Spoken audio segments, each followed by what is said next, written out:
Começou mais um episódio, dessa vez tem polêmica e muita conversa, porque essas apresentadoras amam falar.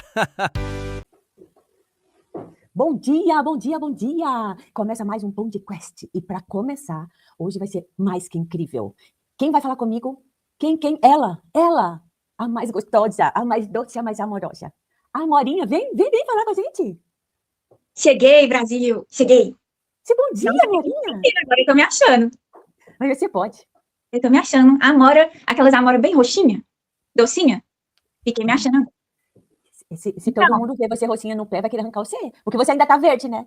Se verde já tá doce, imagina quando tiver madura. Eu tô azeda, não sou daquelas Amora docinha, não. É, você falou que é. Você é. Tá, e o que nós estamos fazendo aqui hoje? Então, o que a gente tá fazendo aqui hoje? O que você acha da gente chamar... Porque hoje é o primeiro, né? É isso? É o primeiro. E aí, é uma série muito especial. Sim. Nessa série especial, a gente precisa saber até onde o palhaço pode ir. Você sabe até onde o palhaço pode ir? Até onde ele pode ir? E para isso, a gente vai receber um grande nome da palhaçaria, tá? Ele é pesquisador, escritor, formador e artista. Sim, nossa, quanta coisa importante, né? Aí, então, chama ele. Então, seja bem-vindo, Rogério Rodrigues. Bem-vindo! Olá! Mas quantas palhaças bonitas nesse local, gente! Ai. Ah, olha, adorei o seu look de Chiquinha, hein? Você Muito viu? legal. É, e olha, esse colorido também é muito legal, hein? Adorei. Bom, queridas, muito bom dia. Bom dia pra todos também que estão assistindo. Tem mais gente, não tem? Tem. Tem uma porção de gente aí que eu tô vendo. Tá todo mundo de olho na gente. Inscritos, você vai inscritos. Bom dia pra vocês também. Bom dia, Titão, bom dia. Titão, Rogério Titão, é isso? Rogério, Seu sobrenome? então. É, É Rogério, seu sobrenome? olha, meu nome é Rogério Rodrigues. Titão Bensolinha Felisberto. Ai, Nossa. que lindo, sim, que ele, né? É, meu nome é muito grande Ai. e composto. Então, aproveitando, sabendo isso, como nasceu o palhaço Titão? Ah, o Palhaço Titão. O Palhaço Titão, ele nasceu mais ou menos em 2003, quando eu fiz a minha primeira oficina de palhaço com a Palhaça Peteca. Todas as vezes que eu vou contar minha história, eu conto a história lembrando de todo mundo que fez parte dela. Minha primeira mestra foi Nilceia Figueiredo, Palhaça Peteca, que deu uma oficina para 6 pessoas aqui no Rio de Janeiro. Eu era uma delas. E meu primeiro nome não foi Titão, tá? Meu nome Titão é uma descoberta da pesquisa que vem mais ou menos 5 anos depois. Até chegar a Titão, o primeiro nome, que no caso foi o batismo dela, foi Toshimim Banguela. Acredita nisso? Toshimim Banguela. Você tinha carinha de guaxinim? Nada, nenhuma. Eu só tava banguela que eu tinha sofrido um acidente de carro, e aí bati com a boca no volante, tava sem o dente. Meu Deus.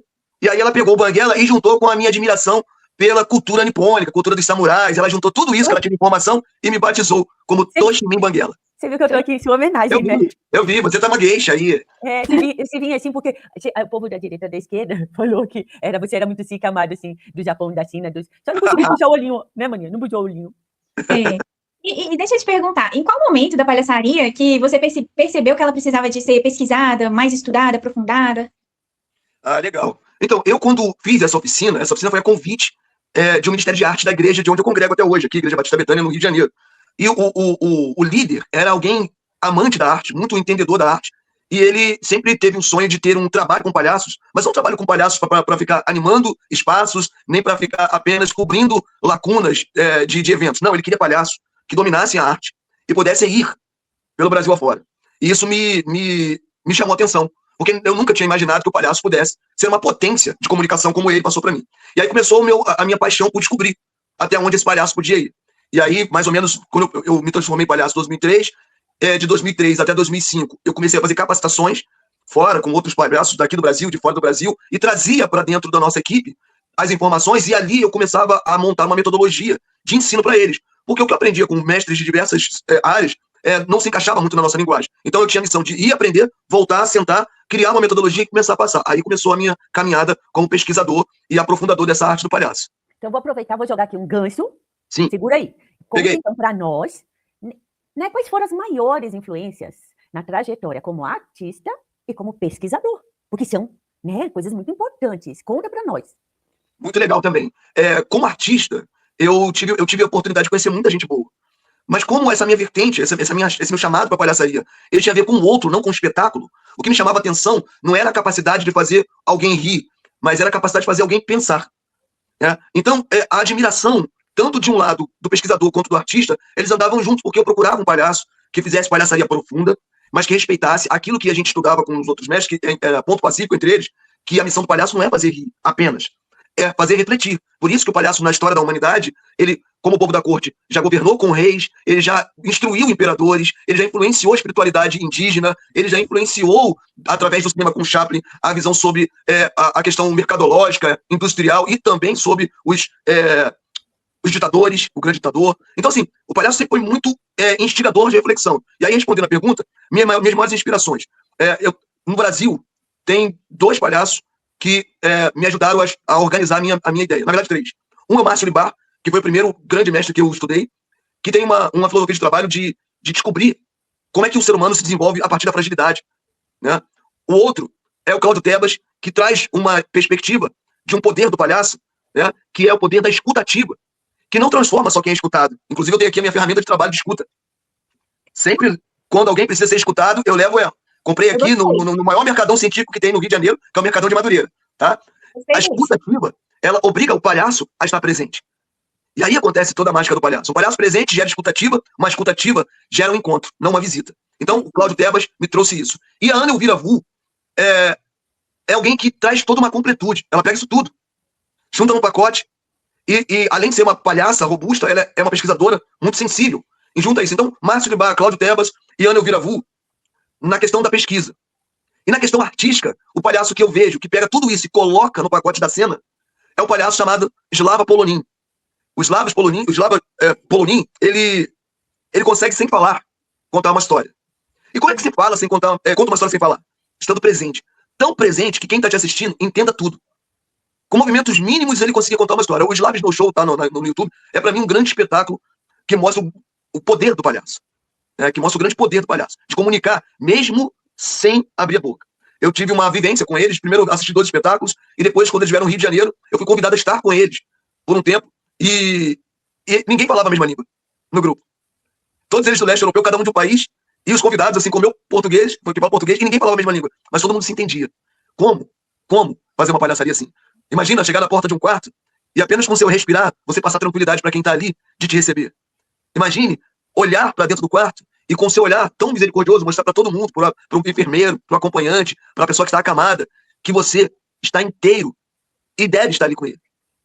Essas pessoas que me levaram a isso. Márcio Libar, Cláudio Tebas, Ana Elvira Vu, que escreveu o prefácio do nosso livro, e na questão artística, o Slava Polonin, que é o cara que comporta isso tudo. É claro, Chaplin, Bolanhos, o Chaves, sabe, o Carequinha, são palhaços que também influenciam, mas a grande influência é essa. Muito bom. Depois você me passa por escrito o nome dele, é Slav Skoloklin? Começa com is e termina com in. Slav Skoloklin, isso. Pincolim. É isso aí. Vou tirar meu material de escuta. Criancinhas têm que aprender a escrever assim, né? Letrinha por letrinha, né? Sim. E conta, Titão, na sua opinião, por que o palhaço, né, quem deseja ser palhaço, precisa estudar? Essa é uma pergunta. Na verdade, essa é uma excelente pergunta. Eu costumo ilustrar da seguinte forma.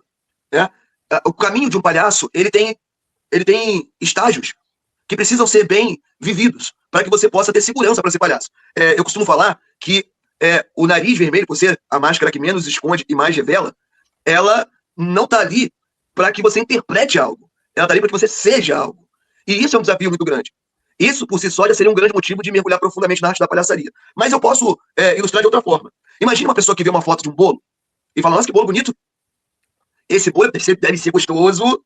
Esse bolo é bonito. Aí, uma outra pessoa que mora próximo da onde aquele bolo bonito que tem a foto que a outra pessoa viu, entra no iFood, eu quero uma fatia do bolo. Aí o iFood chega, iFood. Ela pega o bolo e prova. Nossa, mas que delícia. Que bolo delicioso. Olha, essa pessoa já tem uma outra experiência. Mas tem uma terceira pessoa que comprou a fatia de bolo. Gostoso. E tem chocolate. Tem ovo. Aí só um minuto. Começa a anotar, faz uma receita, vai lá e compra tudo e faz o bolo. Aí ela faz o bolo e na primeira vez que ela faz, ela tira uma fatia. Ficou gostoso, mas não ficou igual não. Vou tentar de novo. E faz outro. Agora ficou mais, hein? Ficou mais parecido. E ela vai e faz outro. Ficou igualzinho aquele que eu comprei. Só que ela fala assim, mas dá pra ficar melhor. Aí ela vai lá e faz outro. E ele fica ainda melhor. Essas 3 fases, elas ilustram o como a gente pode ser palhaço hoje. Pode ser um palhaço superficial, aquele que viu a Amora e que viu a Francesca e falou assim, nossa, que bonito que elas fazem, eu também vou fazer. E aí ele vai e compra o nariz vermelho, que comprar o nariz vermelho é só entrar no Mercado Livre, né? Você compra, aí ele bota e vai. Vai fazer igual a Amora e a Francesca? Não. Porque não é só o nariz vermelho. tem que ter experiência. Aí ele, tudo bem, calma aí, agora entendi. Aí ele vai e entra numa oficina, faz um workshop. Ele compra um pack de coisas de palhaço. Ele, não, agora sim. Aí ele vai lá. E ele tem uma experiência, ele fala, oxe, como isso é bonito. Como foi bom tocar na vida das pessoas. Como foi legal sentir que eu transformei o ambiente. Mas calma aí. Tem mais. E aí que entra. Tem mais. Tem muito mais. Essa agora, experiência, se transformou numa possibilidade de você mesmo fazer esse mais. E quanto mais você faz melhor. Quanto mais você mergulha, quanto mais você se aprofunda, mais isso fica legal. E eu costumo dizer que a gente nem precisaria de Lecoq para entender que o palhaço não se interpreta, se é. Porque todas as vezes que a gente faz palhaço, a gente percebe que o que as pessoas esperam da gente é uma verdade.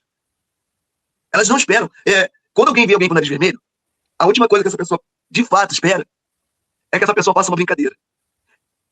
Isso é o motivo que as pessoas têm para estudar palhaço. O que você não pode nunca esquecer? Palhaço não é só o nariz vermelho. Palhaço é aquilo que você se torna quando caminha para dentro de você, descobrindo a sua melhor porção, para algumas é Andréia. Você conhece a Andréia? Eu não sei quem é a Andréia. Eu dei tchau, você deu também, você conhece? Sim, mas eu tô dando tchau pra ela. Você conhece, eu não conheço, mas você deu, eu também. É verdade. É que eu tenho mania de dar tchau pra câmera. Toda vez que eu vejo a câmera, eu dou tchau.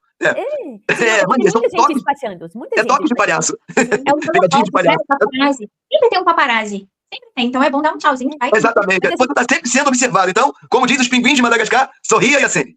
Sorria, Sene. Então, a importância de estudar é porque palhaço, como toda profissão, ela, para ser verdadeira, e palhaço a raiz da palhaçaria é a verdade. Você não interpreta. Se você não interpreta, você é. Então, você precisa estudar para você aprender a ser. Sim. Não é só botar o nariz vermelho, uma roupa colorida. Eu costumo falar para os grupos que quanto mais se capacita, mais você se torna palhaço. Mas quanto mais se capacita na palhaçaria. Porque hoje a gente vê muito investimento em capacitação em outras habilidades. Não que elas não possam existir, porém, elas não são palhaço.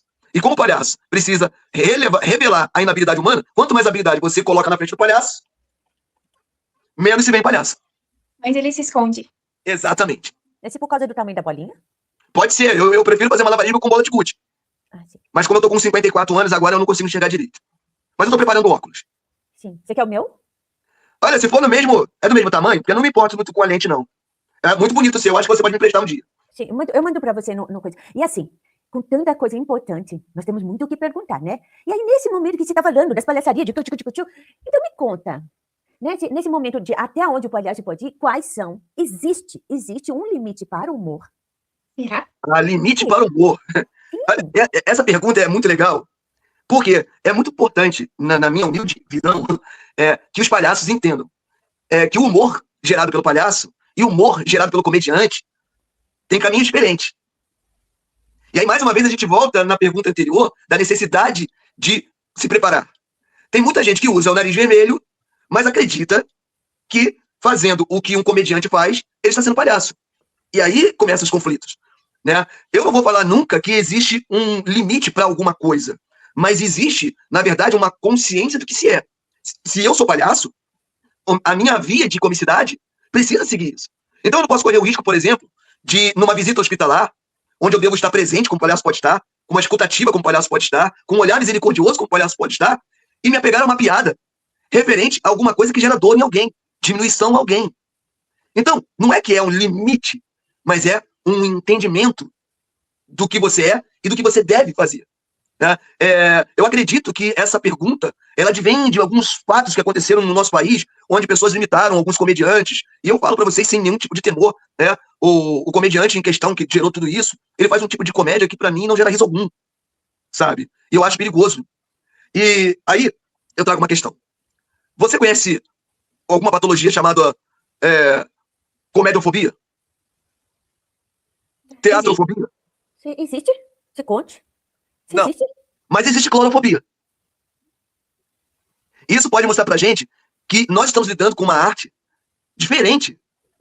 Com uma arte, com uma capacidade, uma profundidade, um alcance diferente. E olha só, sabe qual é o outro sinal que essa verdade traz pra mim? Que a minha arte trabalha por dentro do outro.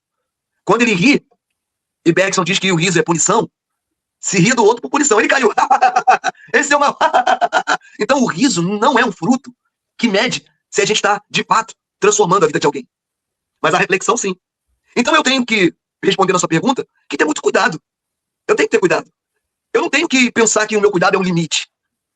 Eu tenho que entender que o palhaço, ele trabalha com uma função muito clara. Aí eu vou falar como quem é criacionista. Eu acredito que toda a arte foi criada pelo Criador de todas as coisas. E aí eu pergunto, ele criou isso para transformar alguém doente? Ele criou isso para que eu me exalte enquanto faço uma piada que diminua alguém? E aí isso me leva a pensar no porquê que ele criou isso, então. Ele criou isso para eu amar. Isso aqui é um coração no meio do rosto. Ah, que lindo. É um coração no meio do rosto. Quando a pessoa me vê, ele vê o meu coração. Porque atrás desse meu coração tem o meu olhar de misericórdia, tem a minha escuta ativa, tem a minha presença, que mostra que ele é mais importante do que qualquer piada. Então, se tem tabu, ou, desculpa, sem limite ou não, eu nem discuto. Mas se não é amor pra mim, não serve. Interessante. Lindo, E aproveitando, né? Como que você diferencia uma piada que ela provoca reflexão de uma piada que pode machucar? Essa também é uma pergunta muito interessante, porque a gente tem um humor muito característico, né? O brasileiro tem um humor, o europeu tem um outro humor, o norte-americano tem um outro humor, o asiático tem um outro humor, o africano tem um outro humor, e até dentro do nosso país nós temos camadas de humor diferenciadas. O nordestino tem um humor, né? A galera do sul tem um humor, a galera do norte tem a galera do sudeste tem um outro humor, Rio, São Paulo, né? Que eles costumam dizer, né? Que é a coisa mais refinada. Bom, eu tenho que entender isso, né? Eu tenho que entender que, como eu sou palhaço, então eu não sou um humorista, a piada que eu faço sou eu. Eu sou a piada. Quando você olha pra mim e diz que, olha só, vou te atender, vou colocar no meu material que eu comprei pra te escutar melhor, eu sou a piada. Então, uma coisa que eu acredito que é um dever do palhaço é que a preocupação de que a piada seja ele, esteja sempre ali, na pauta. Nunca a situação do outro, nunca o outro, mesmo quando você brinca com certas coisas. Eu, por exemplo, eu tenho espetáculos em que eu sempre chamo alguém careca, alguém cabeludo, e eu uso uma peruca, mas eu consigo fazer isso sem transformar a ausência de cabelo do cara numa piada em relação a ele, mas em si, eu, que não soube lidar com a ausência de cabelo dele. A minha inabilidade, sempre sendo ressaltada. Então tem que ter esse carinho. Eu acredito muito que quando a gente fala assim, olha, a minha arte é uma arte de amor, Será? carrega a preocupação de que o próximo não seja piada. Sim. E sim eu. Então, dentro disso que tu falou, que é muito importante, né? Que o respeito deve vir antes da piada. Certo, doutor? Exatamente. Por quê? Porque o respeito é um dos frutos do amor. Tá vendo como é que o amor, o coraçãozinho que eu carrego no meio da minha face, que representa, ele tem ramificações. E essas ramificações precisam entrar na minha prática de palhaço, no meu olhar de palhaço, na minha escuta de palhaço, na minha fala de palhaço. Tudo isso tá ali ligado ao mesmo cerne. Eu amo a palhaçaria, porque eu amo gente. É por isso. Porque não existe palhaço se não for pro outro. Sim. Então, se eu amo gente, eu amo palhaço. E se eu amo palhaço, eu faço com amor. Se eu faço com amor, eu respeito. Tá tudo junto. Tudo aqui. Tudo aí, que é isso? Isso é um pedaço de dentro da minha cabeça que eu retiro pra dar uma limpeza de vez em quando. Nesse momento, eu deixei ele ali que ele tá secando, que eu passei um veja. Pra que ele veja melhor as coisas. Sim. Tá funcionando, Se da última vez que eu tirei o meu palavrão, eu esqueci em algum lugar, não sei onde deixei. Tem que tomar cuidado. O meu cai de vez em quando, aí. Enfim. E me Eu vou fazer conta uma aqui, pequena cirurgia de reparação de posicionamento auricular. Porque a minha orelha, a minha vontade de escutar é tão grande que ela fecha em vocês, ó, o tempo inteiro. puxa, eu queria ter uma orelha dessa assim, ó, debaixo do braço, que eu acho que ia ficar mais fácil de fazer assim, ó. E pronto. Mas seria uma orelha um pouco fedorenta, você não acha, não? Não, é limpinho, mas é mais fácil, tipo, igual o Charles, você conhece o Charles? Às vezes ele fala bobinha na minha cabeça. Aí, se eu tivesse a orelha aqui, ó, eu só fazia assim, ó. Eu não precisava de ficar assim. É interessante, é interessante. Eu vou conversar com a fábrica que me mandando esse material pra mim. Pra ver se eles não fabricam um sovaco-orelha. Isso. Eu também quero um. Eu acho importante, muito importante. Porque aí ninguém sabe se a gente tá ouvindo ou não tá ouvindo, né? A gente faz de conta. Mas Mas a se gente é ouvir, ó, você dá uma abridinha assim, ó, ouve. Aí Gente, depois... isso tá parecendo uma invenção de fofoqueiro. É uma invenção de fofoqueiro. Ele tá assim, ó. Não tô nem olhando pra você. Tô nem olhando pra você. Eu tô escutando tudo. Isso. Eu gostei. Sim. Gostei disso. Bom que a gente não precisa subir no muro. Exatamente. E ó, abriu, pronto, ouviu. E agora, sério, como que você lida com esses Sério, não. Sério, não. Sério? Sério? Uai, você tá achando que palhaço é só gracinha? Também falo sério. Sim. E me conta então, Titão, como é que você lida com esses assuntos delicados sem perder sua essência? Deixa eu ver. Um palhaço, uma pesquisa, um palhaço tem... Tá embaçado. Um palhaço tem que ser sentido. Um palhaço sem pesquisa é um palhaço... Precisa ser sentido. Sim. Precisa Palhaço ser sem pesquisa é um palhaço sem sentido. Essa é coisa séria. Palhaçada é coisa séria. Eu fico meio sem sentido às vezes. Às vezes eu fico meio sem Eu sentido. também fico muito sentido. Quando chega meu hambúrguer atrasado, quando eu peço pizza e ela vem fria, eu fico muito sentido com o pessoal do iFood. Mas eles são legais. Eu fico sem sentido também. Às vezes eu não escuto, às vezes eu não olho. É por isso que eu tenho 2 olhos, assim. Porque se um não funciona, o outro funciona. Sem sentido. É, direita, Tem esquerda, pra lá, direita. pra cá. Faz parte. É medo do vento norte, né? É. Sim. Sim.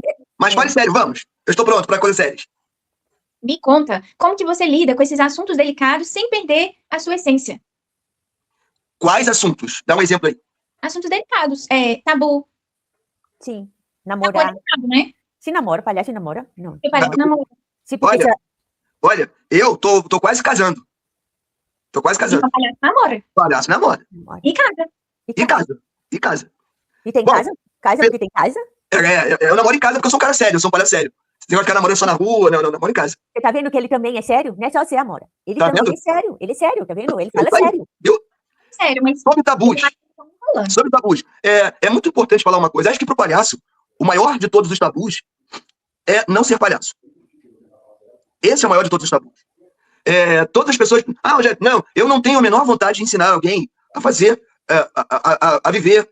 Não. Eu estou falando como um palhaço com um pouquinho de estrada e que respeita aquilo que outros grandes palhaços que vieram antes de mim ensinam até hoje. Por isso que grandes mestres, como já falei aqui sobre o Lecoq, diz que palhaço não se interpreta se é. Se não se interpreta, então, usar o nariz vermelho e não ser palhaço é uma interpretação de palhaço. Você pode fazer uma peça teatral e colocar um palhaço que não é palhaço. Uma pessoa com o nariz vermelho interpretando palhaço. Mas isso torna ele palhaço? Não. Se eu, porventura, digo que sou palhaço, mas eu não consigo dominar o meu palhaço, e quando eu digo domínio de palhaço, é um entendimento. Isso causa muitos problemas. Acabei de falar com vocês que não tem teatrofobia, que não tem dançafobia. Não, tem mais dancinha que dá fobia. Mas tudo bem. Mas enfim, ainda não tá testificado, não é cientificamente comprovado, né? Mas tem clorofobia. Se tem clorofobia e é uma doença extremamente difundida no meio psicológico, né? Que explica como é que as pessoas e por que as pessoas desenvolvem isso. E a raiz disso está no nome, que lembra a gente, o clorofobia, a doença, a fobia de palhaço. Isso mostra pra gente que é muito importante saber se. Então, um grande tabu pra mim, que precisa ser ressaltado, eu não vou nem falar, eu acho que nem é tabu, eu acho que é dever. É se você escolher o caminho do nariz vermelho, se preparar como o palhaço precisa. E aí eu peço 1 minuto para criar uma linha do tempo, do que eu chamo de caminho mínimo, para que eu possa falar assim, olha, eu estou caminhando para me tornar o palhaço que sonho em ser. Porque é isso que eu estou fazendo até hoje. 25 anos depois, eu estou caminhando para me tornar o palhaço que eu sonho em ser. Por quê? Se palhaço é uma arte interna, uma arte que é uma caminhada para dentro, eu estou vivo, enquanto estou vivo, eu estou estudando. Eu sou a minha própria sala de aula. E enquanto eu respirar, não terá férias. Então, assim, não tem tipo, estou pronto. Não, se aprende o tempo inteiro. Mas existe uma jornada mínima.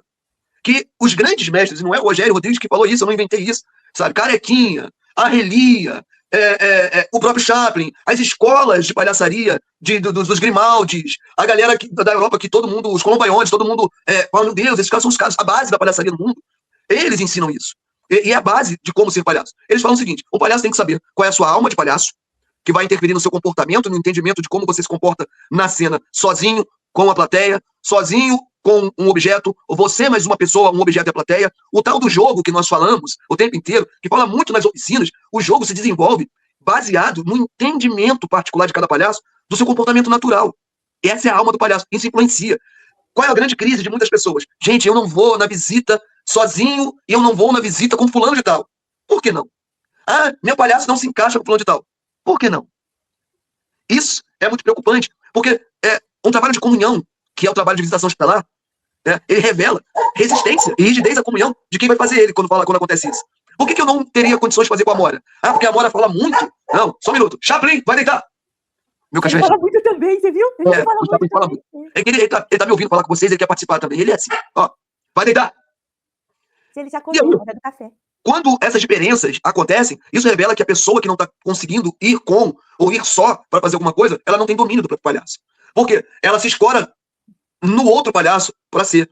Eu fico à vontade com a Francesca, porque a Francesca fala pra caramba, e eu sou mais introvertida, então eu fico quietinha. Ué, mas você não foi chamada pra ficar quietinha? Foi chamada pra ser. Ninguém se encontra com poste. Você desenvolve, né? Você esconde, você não vai nunca, né? Exatamente. O desenvolvimento dessa pessoa enquanto palhaço não acontece porque ela está travada na própria descoberta da sua alma de palhaço. Pra ser rápido, porque as minhas explicações às vezes demoram demais. Será? A Será? segunda parte, muito Será? importante disso, é saber o seu tipo de palhaço. Eu, por exemplo, sou um palhaço Trump. E qual é a definição de Trump? A definição de Trump é tipo de Augusto solitário, com pinceladas de marginalizado social, tá? E que vive na solitude. Quando você lê algo assim, você fala assim, gente, como é que eu vou me identificar com isso? Por que eu me identifico com isso? É porque na minha vida, na minha história, Rogério Rodrigues, na verdade, isso aconteceu. E quando eu li essa definição, eu consegui me ver, e o melhor, eu consegui entender por que eu me comporto como eu me comporto. Se você me pegar sozinho, eu, meu nariz vermelho, um copo d'água, me jogar no centro da cidade, eu me divirto. Eu me divirto, porque eu vivi sozinho. E eu sou da rua. Fui criado por pais separados, praticamente pela minha avó e pela minha mãe. Trabalho desde os 11 anos. Eu vivi à margem da minha sociedade na época, assistindo as famílias dos meus amigos pela janela. E tá tudo bem, isso não é vitimismo. Isso formou quem eu sou. Eu aprendi a estar nesses ambientes sem precisar e sem deixar que esse ambiente me deformasse. Mas eu sou o cara da rua. E aí, você vê meu paletó com, aqui ó, um remendo aqui ó, mostrando que mesmo com paletó, esse paletó não foi comprado por mim. Esse paletó foi me dado. Isso revela também que eu falo com o povo menos abastado. O meu palhaço tem uma entrada, tem um trânsito com as pessoas na rua que facilita a aceitação deles e o diálogo. E isso tudo eu descobrindo o meu tipo de palhaço. Olha só, fora isso, também descobri a minha maquiagem. E como já falei, minha estética total. Roupa, figurino, tudo isso tá no caminho da pesquisa. Os palhaços antigos que você conhece, nenhum deles veste ou se maqueia baseado numa pesquisa externa. Ah, a maquiagem da minha amiga, a Molly é linda, vou fazer uma igual. Apesar da nossa ser muito próxima. E as pessoas falam, Rogério, mas o que da tua maquiagem de Trump eu posso identificar? Primeiro, a minha sobrancelha, que demonstra um pouco de fome o tempo inteiro, né? Carinha de triste o tempo inteiro. Né? E eu já tenho uma maquiagem, uma vida natural de Trump, que é a barba. Se eu não tivesse barba, eu desenharia uma barba. Essa barbinha aqui, isso facilita. Isso facilita. E por que isso é importante? Porque tudo que eu tô falando pra vocês aqui é baseado no que eu sou. Ou seja, na verdade, não teve nada que vem de fora. Tudo vem de dentro. Palhaço é verdade o tempo inteiro. Então, é importante esse básico. Sim. Tá? Se dentro disso tudo, olha só, né? Você falou assim, que você sozinho, né? Você vai na rua sozinho, seu copo d'água, você e o nariz. E o rasgado da roupa, isso tudo. Então, muitas vezes vive no improviso. E se no improviso vale tudo, ou também existe grande responsabilidade? Veja bem o que você vai falar. Veja Sim. bem. Vamos lá. E tem duas camadas sobre essa palavra improviso que precisam ser ressaltadas. Uma é o improviso teatral, que tem sido colocado como treinamento e capacitação no meio dos palhaços. O improviso teatral é um improviso deslimitado, porque trabalha com aquilo ali mesmo. Eles não estão preocupados com isso. Você vai ver desde Rafael Ganem, que fala sobre assuntos de ordem sexual, para aquele outro garoto que faz um trabalho só com crianças. Então as piadinhas são infantis. Então o improviso teatral, ele é ilimitado. Aí, mais uma vez, quando eu sei que sou palhaço, o improviso de estar na rua, na verdade, é vivência. Na verdade, é disponibilidade. Pra gente, não é improviso. Eu tô na rua, aí me deparo. Tem uma prova que eu dou aqui na escola de palhaço chamada Relacionamento em Movimento. Eu levo eles pra rua, pra um grande centro do Rio de Janeiro, Bangu, Madureira, todos de palhaço, mas eles não podem fazer gracinha com ninguém. Eles têm que ser cidadãos normais, que olham frutas, que olham vitrines, que discutem preços. Tudo isso no seu palhaço. É massa demais isso. E isso é maravilhoso. Por quê? Porque isso mostra pro aluno que quanto mais normal, mais natural, melhor. As pessoas se relacionam não através da força da técnica, elas se relacionam através da presença. Então, assim, se eu tô lá esbarro com a Francesca vendo uma camisola na vitrine de lingerie, né? E ela de palhaço. E eu olho, automaticamente acontece isso. Ele, palhaço, usa isso? E a sua resposta? Usa. Tem braço, tem tronco, tem quadril, tem perna, tem tudo. Usa. E daí envolve todo um papo, e não precisa ser improviso. O papo, ele parte muitas vezes da curiosidade das pessoas de ver uma pessoa com o nariz vermelho, mas com uma coragem de não estar presa ao script social. Eu queria que vocês gravassem isso. A gente, quando bota esse nariz, o recado que a gente dá inicial para quem não tem coragem de botar o nariz é que nós somos livres. Livres. Nós não seguimos moda. Inclusive, nós não vendemos imagem. Olha só, eu não preciso estar com a roupa da moda para ser respeitado. Eu tenho coragem de botar o nariz vermelho. E através do meu respeito pro outro, ganhar o respeito deles. Isso é ouro na rua. Isso é ouro. Então as pessoas não vêm atrás do palhaço pedindo, palhaço, faz uma piada pra mim. Não, eles, palhaço, posso te contar uma coisa? É diferente. Depois de décadas na rua, eu posso atestar pra você. A única coisa que eu falo pros meus alunos, nunca deixe de ter a experiência de ser um palhaço no meio de todo mundo que não espera palhaçada. Põe a sua roupa, põe o seu nariz, vai para um grande centro fazer compra. Pegue uma Kombi, entre no trem, pegue um ônibus, desenvolva relacionamentos e você vai conhecer o seu palhaço. Eu vou mudar a minha pergunta. Eu não vou perguntar que tá no roteiro. Eu quero saber se o palhaço ele pode falar sobre qualquer tema. Ou se, eu sou um palhaço cristão, então eu não posso conversar sobre qualquer tema. Ou eu sou um palhaço cristão, eu posso conversar só dos temas que estão ali dentro da Bíblia. Ou... Duas camadas de novo, né? Duas camadas. Primeiro, o palhaço, ele pode, não, ele deve estar pronto para falar sobre tudo aquilo que ele domina. Isso é o princípio do respeito. Como é que eu vou entrar num assunto de pessoas que estão falando sobre política, né, e mesmo tentando suavizar esse assunto, eu não domino o assunto? Levar uma informação errada, uma informação contrária, isso é respeitoso? Não é. Sobre ser cristão e falar de tudo. O cristão que não consegue falar de tudo, ele é mais religioso do que cristão. Porque Cristo falava de tudo. Então, assim, isso é mais uma questão de percepção, de preparação como cidadão mesmo. Sabe, se eu estou disposto a falar sobre temas polêmicos, sobre ideologia, sobre política, sobre religiosidade, eu devo me preparar para pelo menos levar para alguém alguma informação que acrescente, não apenas as minhas frustrações. E o pior, não fazer uma piada de algo que para muita gente é sério. Então, assim, pode, não, ele deve. E aí eu acredito que como palhaço, e o palhaço é o maior comunicador no setor das artes, ninguém comunica melhor do que a gente, tá? Nós podemos pegar um violino sem tocar uma nota. Um violino, sem uma nota, e fazer uma brincadeira e comunicar algo para um violinista. Nós podemos pegar um piano sem saber tocar uma nota, sentar na frente do piano e fazer um número e comunicar algo através daquilo. Nós comunicamos usando tudo, porque nós não estamos ali para revelar a perfeição, mas para revelar a humanidade. Então a gente consegue brincar com a nossa ausência de conhecimento das coisas, mas levando o conhecimento através daquilo para outra pessoa.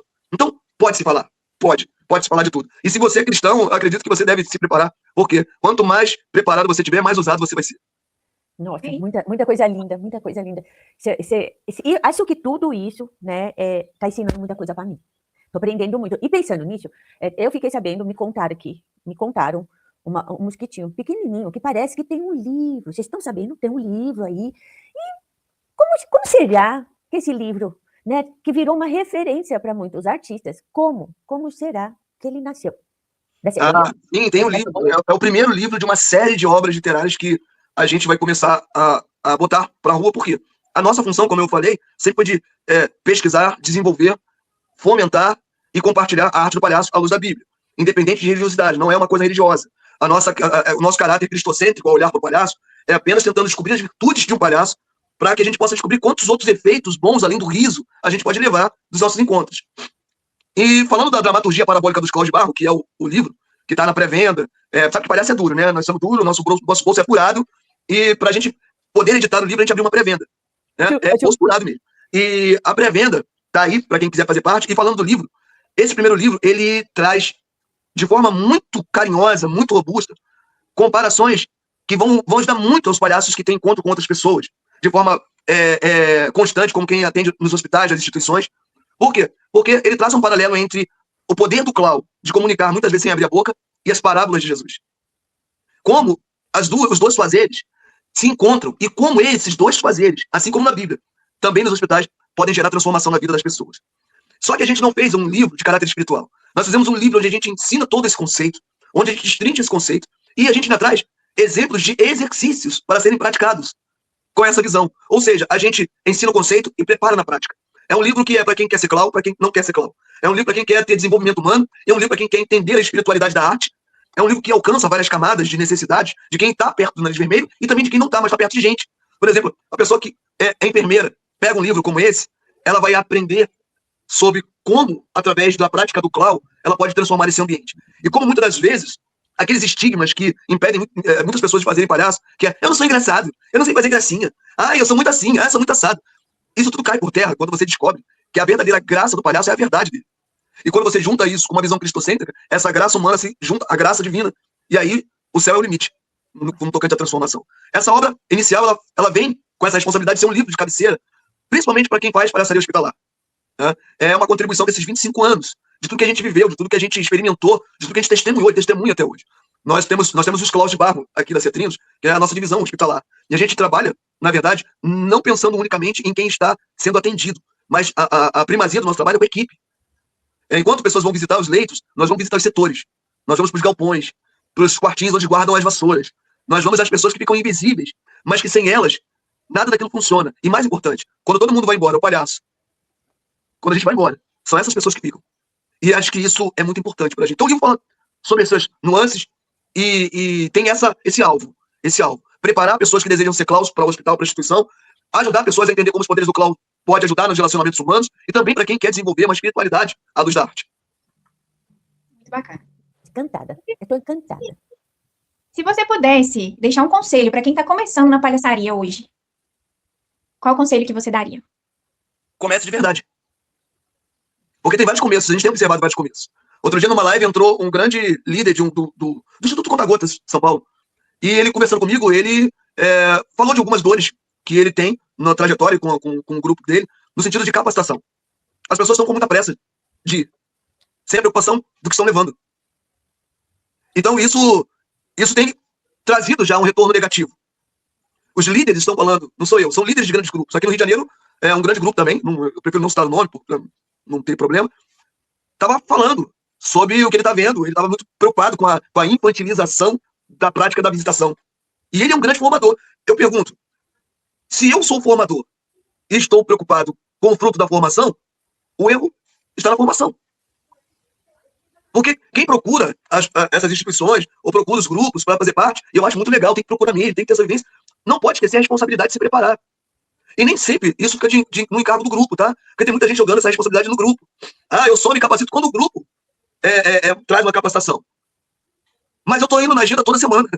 E a gente sabe que capacitar não é algo que é tão fácil. Trazer um especialista, um mestre, ou criar um workshop, uma reunião online, demanda trabalho. E nem sempre os grupos conseguem fazer isso com muita facilidade. Então, assim, o meu conselho é, comece de verdade. Comece fazendo a pesquisa. O primeiro passo é a pesquisa. Qual a sua alma? Qual o seu tipo? Se aprofunde nisso. E você vai ser uma ferramenta valorosa para o teu grupo e para o teu chamado. Nossa Senhora. Se você é tão inteligente, que às vezes você responde 3 perguntas que a gente ia fazer. Aí eu fico. Se uma lapada. Se a gente ia falar, ele já falou, escreve assim, assim, assim. Pronto, você é tão inteligente. Que a gente já fica assim, você pergunta você parece, eu acho que você tem alguém contando as nossas perguntas.